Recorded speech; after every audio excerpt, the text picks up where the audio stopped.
Bro, now nigga get changed. Chop get blues on the mouth through the maze. Push star coupe on in the king. Standing there blocking up, serving the feed. Pie got not get to the blue cheese. Four got rocks up, serving the weed. I been out of town on the roads of my dreams. Four got a Glock with a scope and a beam. Nigga. Kind of moving on towards WWE now.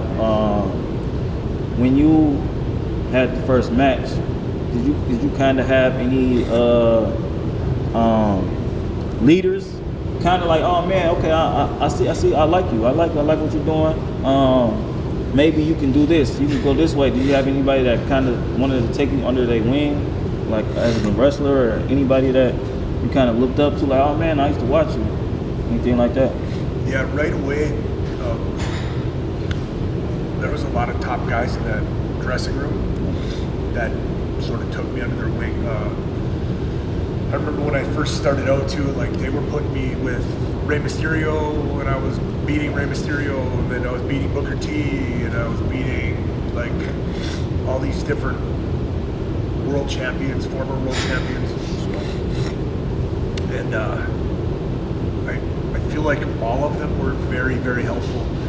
At some point, I think I was a couple months in, and I was still riding with some of the people that I knew from OVW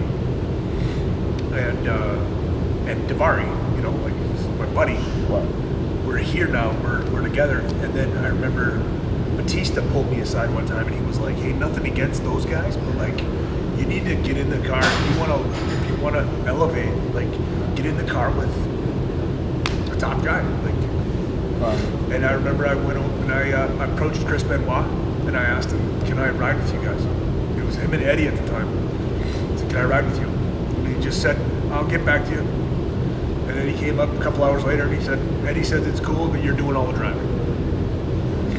So that's fine. Which is a lot of driving. There's a lot of driving, yeah. I watched that whole. I really remember that, like back in my hand, like seriously. It would be like, you know, 3.5 hours every night after we had performed. Okay. We'd have to go eat first, 3.5 hours in the car to the next city, get a hotel, get in, and then those guys were crazy too, like as far as schedule.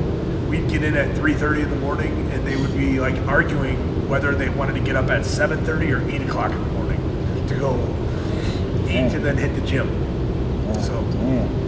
So speak on, because around the time, I do want to get to this too. I know y'all diet was crazy, because around that time, everybody's fucking real. Everybody looks good, everybody, you know what I'm saying? In some type of way, everybody's, you know what I'm saying, looking good. Yep. Speak on the diet, man. Is the diet crazy, or is it more just like, okay, I'm a straight workout, or, you know what I'm saying? No, I was always a hard gainer. Like, when I graduated high school, I was 165 pounds, 6'1", 6'2", 165 pounds. You know, I was a rail, and I just couldn't gain weight. And I didn't watch anything I ate. I ate everything I wanted. Like, but Billy Gunn is that way. But Billy Gunn's I'm not trying to compare myself to him. No. He's like I don't know, he's not real. I don't think he's like an alien or something. But yeah, I didn't watch anything. And then the thing is like, it eventually caught up with me though. Yeah, that's sure. Not a good way to go. Yeah, for sure. It helped me put on weight, but I feel like it just wasn't good weight, you know? Yeah, for sure. I was never healthy. Speaking like, I'm not sure if you can speak too much on this, but could you kind of take us through like the WWE contracts? Like, how's the contracts looking? Like, is everything, you know what I'm saying? Just, I don't really know if too many people know about it, but just kind of like, what's the business behind it? Is it, okay, take it or leave it? Take it or leave it. There's no negotiating until you get, like, you know, I'm sure John Cena negotiates and Randy Orton and those guys. Okay. But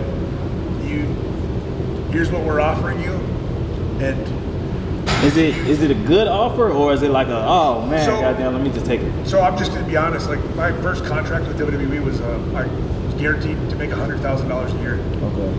Which isn't That's not bad at all. Not bad. Especially but it's around not that what you time. expect, That's like, right? It's not what you expect for somebody that's on TV 52 weeks Oh, a year. yeah, for sure. But I made more than that. But here's the thing, like, that was just the guarantee. And then you are incentivized to work hard. So you get merchandise. And like by the end of my run at WWE, I had like 35 action figures that I had. I had literally one of your toys. I had one of your toys. Yes, I had a toy for sure. SmackDown versus Raw video game, like 4 of those, which was 2006, that was a 07, crazy check every PS2. year. Yeah, I had that for sure.